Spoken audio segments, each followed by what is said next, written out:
আল্লাহু আকবার, সুবহান রাব্বিয়াল আযীম। রুকুতে এভাবে মাথা নিচু করা যাবে না।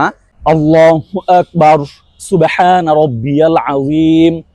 রুকুতে এভাবে মাথা উঁচু করা যাবে না। আল্লাহু আকবার, সুবহান রাব্বিয়াল আযীম, সুবহান রাব্বিয়াল আযীম। রুকুতে আপনার হাতের আঙ্গুলগুলো এভাবে চাপিয়ে রাখবেন না।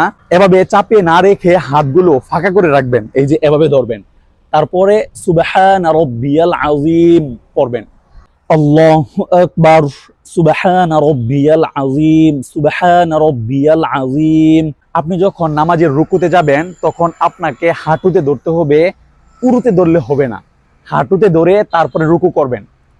আল্লাহু আকবার, সুবহান রাব্বিয়াল আযীম, সুবহান রাব্বিয়াল আযীম। এভাবে আপনারা রুকু করবেন।